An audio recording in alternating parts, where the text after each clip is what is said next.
So Carnival Cruise Lines is coming out with a new rewards program starting next year, June of 2026. And I have questions, so let's talk about it.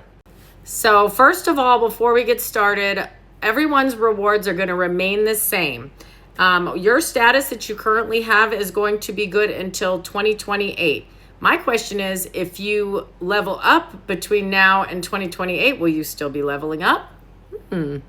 And if you're diamond, you get until 2032, which is at least nice. At least they gave them something.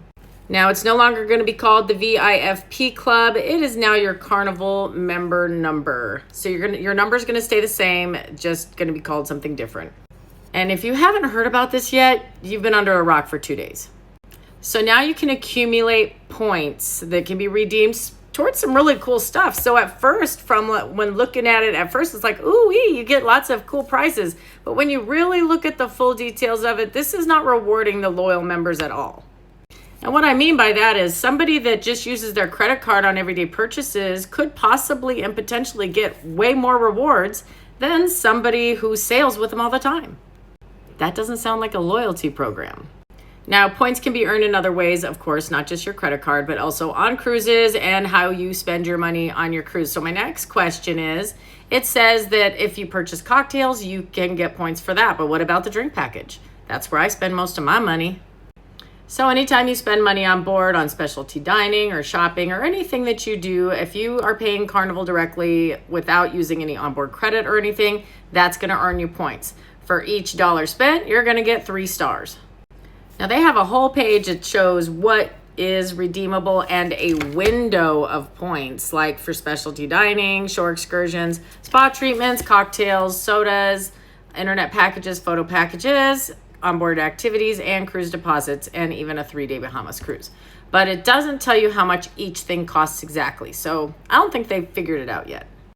All right, this is where it gets confusing for me. Anyway, starting June of 2026 until June of 2028, you're going to be redeeming points and stars or stars. So does that mean I can't spend any of the stars or points or whatever they're called until 2028? Because it does state that 2 years afterwards is your redemption period. So that bothers me that I have to wait 2 years to spend my stars. Please correct me if I'm wrong there. I'm hoping I am. And during that redemption period, starting 2028, you're going to be reset at 0 with your stars. So do your points expire? Question. That's my big question. Do my points expire? I want to know.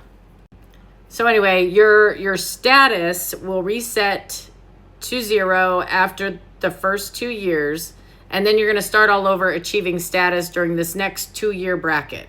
See, this is where it's all too confusing, Carnival, and it's also where you're making everybody mad. But apparently, if you earn your status before the beginning of your next redemption period, you do move up in advance, which of course you would. Why wouldn't you? They make it act like it's something special. Now, my next question is for the casino people out there. I mean, a lot of Carnival people are casino people.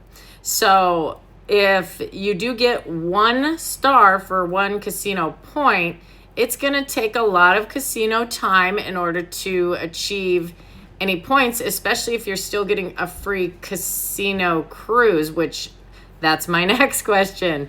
Is Carnival still going to be sending out really good casino offers? That's what I want to know. I also want to know, if I'm the one who books the cruise for my family, how are the stars distributed? Do I get X amount of stars for my cruise fare? Husband gets X amount of stars for his cruise fare? 2 kids get X amount of stars for their cruise fares as well? Or does it go all to one person? Because when you made it simple and it was by days sailed, it was just that person's birth date, that's how many days they sailed, and that's how it went. It was very easy to understand. Everything's so complicated now. There's 2 very, very wrong things about this besides what I've already discussed about the confusion. And that is that a person who spends a lot of money with their credit card is going to get more loyalty than the person that sails, especially if they use their credit card a lot and they never sail on Carnival. So it doesn't make much sense there that just because they're using a Carnival card, that's considered loyalty.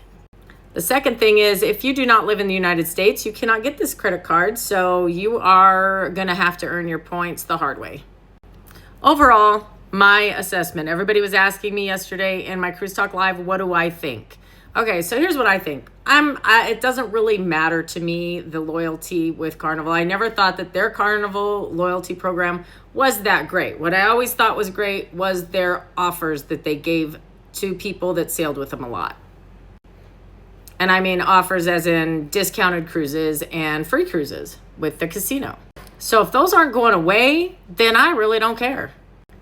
So if those aren't going away, I definitely don't care. I mean, then I'll get some points to redeem towards some cool stuff and it'll be good for me. But what I don't like is all those people that have been sailing with them since forever ago, including myself, who have really achieved a high status. Now, I'm only at gold, but someone who is at the diamond status, who have been sailing with them forever, now they have to re-earn that every 2 years. That I don't like, and I do not think that's fair.